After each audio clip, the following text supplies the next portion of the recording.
प्यारे प्रभु प्रेमियों, राधे राधे। श्री धाम वृंदावन बहुत ही अद्भुत स्थल है। यहाँ पर वास करने की इच्छा आज से नहीं, सदियों से बड़े बड़े ऋषि मुनि महात्मा भक्तजन, यहाँ तक कि देवताओं को भी मन में लोभ लगा रहता है कि श्री धाम वृंदावन का वास मिल जाए, यमुना किनारे विहार करने का, विचरण करने का सौभाग्य प्राप्त हो जाए। ऐसे ही लोभ एक बार श्री धामपुरी के जगत के नाथ जगन्नाथ जी को भी हुआ। उनके मन में इच्छा हुई कि मैं भी यमुना पुलिन पर वास करूं, परंतु प्रभु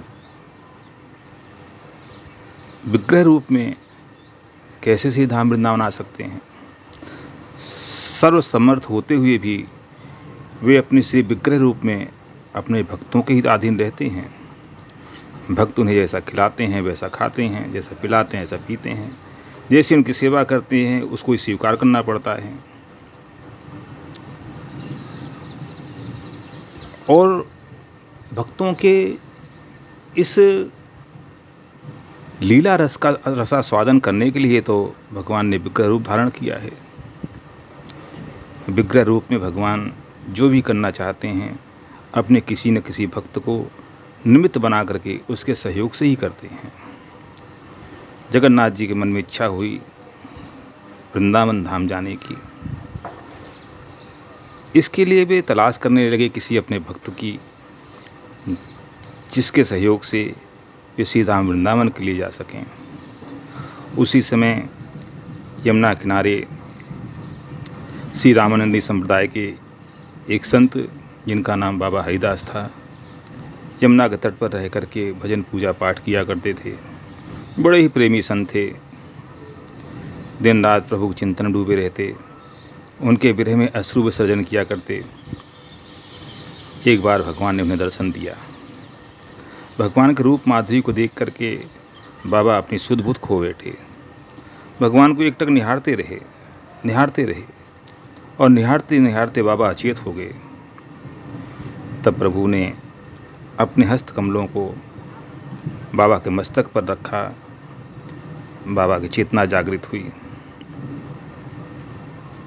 बाबा होश में आते ही भगवान के चरणों में अपने सिर को रख दिया।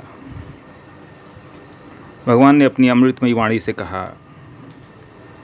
हरिदास, मैं तुमसे बहुत प्रसन्न हूँ, अतः तुम्हारे ही निकट रह करके तुम्हारी प्रेममयी सेवा का रसास्वादन करना चाहता हूँ। इसके लिए तुम एक काम करो, तुम जगन्नाथपुरी जाओ। इस वर्ष जो आषाढ़ माह में वहाँ पर जगन्नाथ जी के विग्रह का कलेवर परिवर्तित होगा, उस पुराने कलेवर को तुम लेकर श्री धाम वृंदावन आ जाना और यहीं पर रख करके उस कलेवर की आप सेवा पूजा करो। इतना कहकर भगवान अंतर्ध्यान हो गए।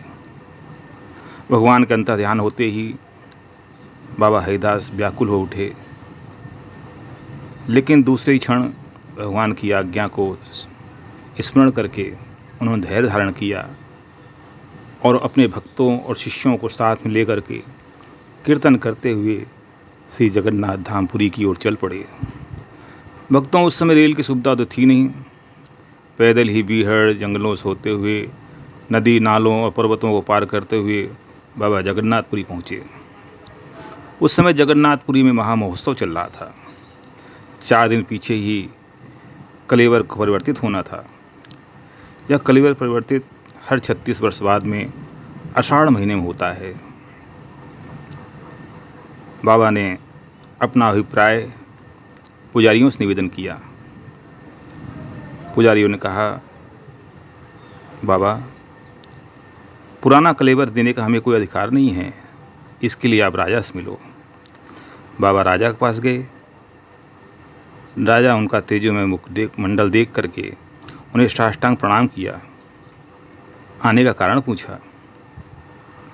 बाबा ने भगवान की आज्ञा बता करके उनसे जगन्नाथ जी के पुराने विग्रह को दिलवाने का आग्रह किया।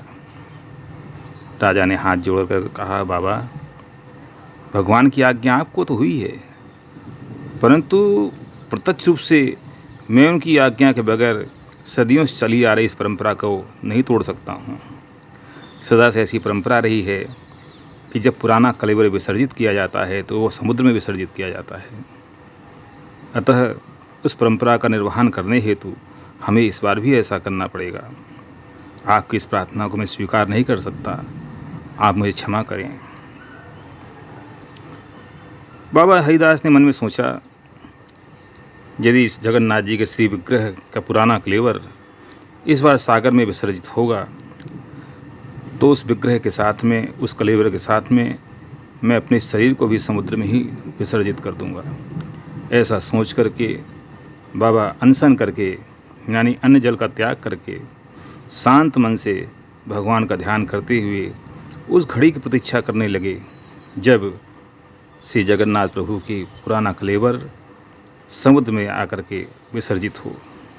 बाबा ने मन में सोच लिया था कि उसी विग्रह के साथ में मैं अपने शरीर को भी सागर में विसर्जित कर दूंगा। और इधर अर्धरात्रि में जब राजन शयन कर रहे थे, भगवान जगन्नाथ जी ने स्वप्न में राजा से कहा, राजन, वे महात्मा मेरी आज्ञा से ही मेरा कलेवर तुमसे मांगने तुम्हारे पास आए थे, परंतु तुमने उनका तिरस्कार किया। जाओ, उनसे क्षमा मांगो और उनकी आज्ञा का पालन करो। मेरी ऐसी इच्छा है कि मेरा एक विग्रह अब श्री धाम वृंदावन रहेगा। राजा भयभीत हो उठा। उस समय अपने कर्मचारियों को भेजा महात्मा जी को ढूंढने के लिए। महात्मा जी का जब पता चला तो राजा स्वयं समुद्र तट पर गए और महात्मा के चरणों में गिरकर क्षमा प्रार्थना की और उनकी आज्ञा का पालन करने का वचन दिया। अभिषेक के पश्चात राजा ने पुराना कलेवर, जिसमें श्री जगन्नाथ जी, श्री बलदाऊ जी, श्री सुभद्रा जी को विराजमान किया गया, राजा ने धन धान्य और सेना के साथ उन्हें वृंदावन के लिए विदा किया। बाबा हरिदास प्रसन्न मुद्रा में अपने शिष्यों और भक्तों के साथ में परमानंद पूर्वक कीर्तन करते हुए, नृत्य करते हुए श्री धाम वृंदावन में कई महीने की यात्रा के पश्चात पहुँचे। वृंदावन में आकर के महात्मा ने यमुना तट पर, उसी स्थल पर जहाँ पर वे भजन करते थे, एक सुंदर मंदिर का निर्माण करवाया और तीनों श्री विग्रह को उसमें स्थापित किया।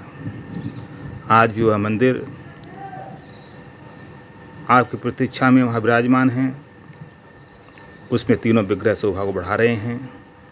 सामने यमुना जी बह रही हैं, नीचे पक्का घाट है जो कि जगन्नाथ घाट नाम से जाना जाता है। भक्तगण वृंदावन में उसी स्थान पर श्री जगन्नाथ प्रभु के दर्शन को प्राप्त करके कृतार्थ होते रहते हैं। और जिस दिन जगन्नाथ जी भगवान का रथ यात्रा निकलती है, उसी दिन उसी परंपरा से, जो परंपरा जगन्नाथ जी में होती है, उसी परंपरा के अनुसार सारे उत्सव मनाए जाते हैं। भक्तों, यह घटना आज से लगभग 200 वर्ष पूर्व की है, परंतु आज भी भक्तों को उस मंदिर में आनंद की अनुभूति होती है। आप जब भी आए वृंदावन, तो वृंदावन में आकर के जब वृंदावन परिक्रमा लगाते हैं तो उसी परिक्रमा के मध्य में यमुना किनारे जगन्नाथ घाट नाम का एक दिव्य स्थल है। वहीं यमुना किनारे जगन्नाथ प्रभु का मंदिर विराजमान है, स्थापित है। आप लोग जब भी आएँ उसमें दर्शन अवश्य करने जाएं, अपने जीवन को सफल बनाएं, अपने जीवन को सौभाग्यशाली बनाएं। इन्हीं शब्दों के साथ राधे राधे।